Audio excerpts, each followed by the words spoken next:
Discouragement is the main reason people give up. If you're feeling discouraged, chances are you're telling yourself things like, this is too hard or nothing's going right. When you're discouraged, things seem very bleak and it's hard to see the light at the end of the tunnel. But discouragement is just a mood and it's temporary. Your goal is a journey like any other road trip. Under ideal circumstances, you know how long that trip will take. But you also know from experience that any number of things can happen. An accident, flat tire, construction work. If any of those things happen, you're not going to turn around and go home. No, you're going to fix that tire. You're going to find an alternate route, and you're going to keep going until you reach your destination. If you're telling yourself things like, this is too hard or I knew I couldn't do it, that's discouragement talking. And the best remedy for that is to tell yourself something that's going to give you energy. Like, I have everything I need to be successful. I have everything I need to be successful will help carry you through when you have the urge to quit. And by the way, almost every success story has elements of discouragement in it. A story we love is about James Dyson. Now, you may know him as the inventor of the Dyson vacuum cleaner, the highest quality vacuum cleaner in the world. An early lesson for James was seeing his father die just before he was about to embark on a new career, a career he'd wanted to do all his life. So James resolved that he would never do anything and work on anything in his life that he didn't feel passionate about.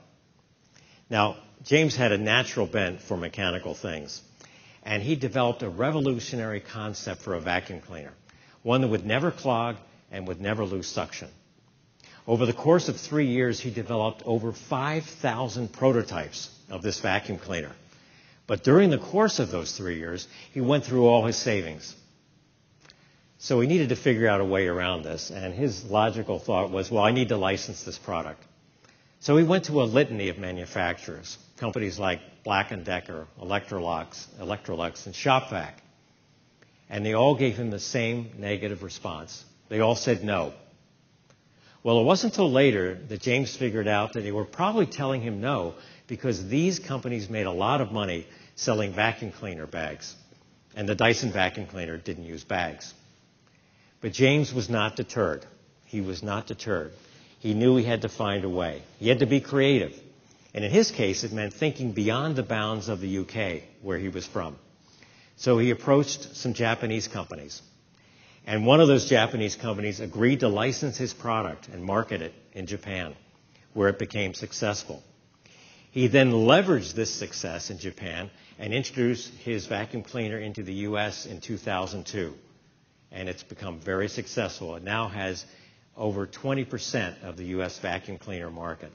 The lesson here is no matter how many times James Dyson heard the word no, it did not deter him from moving towards his goal and achieving it.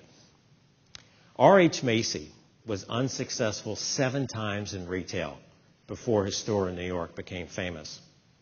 Babe Ruth struck out 1,330 times, but he also hit 714 home runs.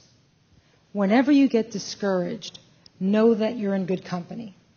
There isn't an athlete, there isn't a CEO or any other successful person out there that hasn't been discouraged. They just see it for what it is, temporary. So no matter what happens during the course of your goal, just keep going.